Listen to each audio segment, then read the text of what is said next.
5 minutes de français avec Pierre.com. Bonjour à toutes et à tous. On se retrouve pour un nouvel épisode de 5 minutes de français. Aujourd'hui, c'est Sébastien qui est avec nous. Salut Seb, comment ça va? Salut Judith, salut tout le monde. Ça va super, merci et toi? Très bien.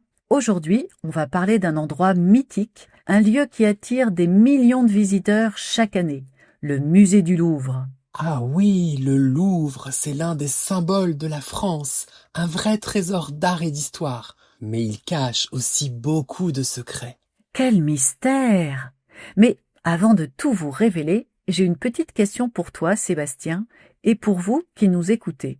Quel est l'objet le plus ancien conservé au Louvre?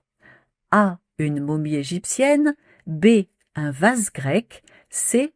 Une statue mésopotamienne. Alors là, je n'en ai aucune idée. Je compte sur toi pour nous donner la bonne réponse à la fin de cet épisode. Bien sûr, tu peux compter sur moi. Alors, avant d'être un musée, savais-tu que le Louvre était un palais royal? Évidemment, il date du XIIe siècle. À l'origine, c'était une forteresse construite par le roi Philippe Auguste pour protéger Paris.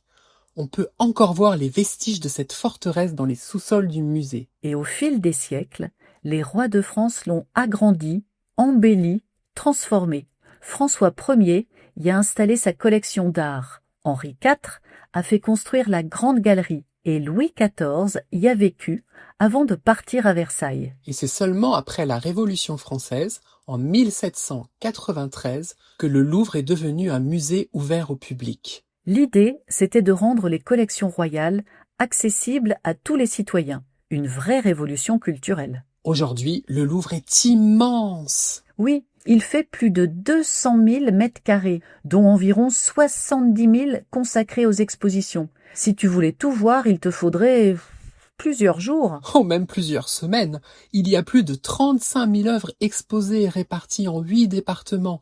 Antiquité égyptienne, grecque, romaine, orientale, art islamique, peinture, sculpture, objets d'art. Et évidemment, la pièce la plus célèbre, c'est la Joconde, peinte par Léonard de Vinci. Oui, elle attire à elle seule des foules incroyables. C'est d'ailleurs une des œuvres les plus photographiées au monde. Et tu sais, le Louvre a aussi connu quelques histoires étranges. Ah oui? Lesquelles? Par exemple, en 1911, la Joconde a été volée. Un employé du musée, Vincenzo Perugia, l'a tout simplement cachée sous son manteau et l'a gardée chez lui pendant plus de 2 ans. Incroyable!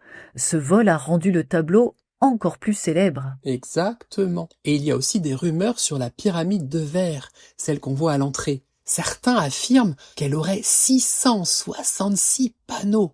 Un nombre diabolique. Oui, mais c'est une légende urbaine. En réalité, elle en a 673. La pyramide a été inaugurée en 1989 et dessinée par l'architecte chinois-américain Yao Ming-pei. Beaucoup de Parisiens n'aimaient pas cette pyramide au début. Ils trouvaient que ça ne collait pas avec le style classique du Louvre. Oui, comme pour la Tour Eiffel à son époque.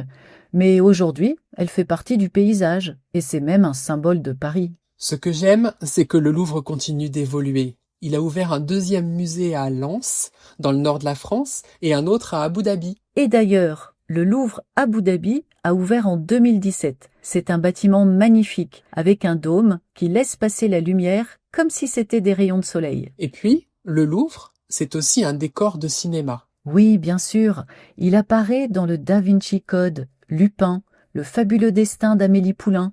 C'est un lieu magique, presque un personnage à part entière. D'ailleurs, après le Da Vinci Code, les touristes se sont précipités en masse pour découvrir les mystères du Louvre.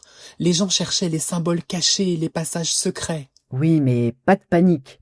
Il n'y a pas de société secrète sous la pyramide. En revanche, on peut vraiment visiter les anciens souterrains du palais médiéval. Ah ça, c'est un secret que peu de visiteurs connaissent. C'est vrai. Bon, il est temps de répondre à ma question du début. Je demandais quel est l'objet le plus ancien conservé au Louvre. J'avais donné ma langue au chat pour cette question. Eh bien, la bonne réponse était une statue mésopotamienne appelée la statuette du roi Ébi II, qui date de plus de 4000 ans avant Jésus-Christ. Oh, c'est impressionnant. Le Louvre, c'est vraiment un voyage à travers le temps. Exactement. Et avant de conclure, petit point vocabulaire. Tu viens justement d'utiliser l'expression « donner sa langue au chat ». On utilise cette expression lorsqu'on ne connaît pas la réponse à une question. Tout à fait. J'ai aussi utilisé le mot vestige. Ce sont des restes, des traces du passé que l'on peut encore voir aujourd'hui. Et pour finir, Sébastien a utilisé une autre expression au début de l'épisode, compter sur quelqu'un. Quand on compte sur quelqu'un, cela signifie qu'on a confiance en lui ou qu'on attend quelque chose de lui. Et vous, avez-vous déjà visité le Louvre? Quelle œuvre vous a le plus marqué? Dites-le nous dans les commentaires. Et comme toujours, vous pouvez télécharger la fiche PDF avec la transcription et le vocabulaire. Elle est dans la description ou sur notre site françaisavecpierre.com. Merci à tous et à très bientôt. Salut tout le monde! 5 minutes de français, de françaisavecpierre.com.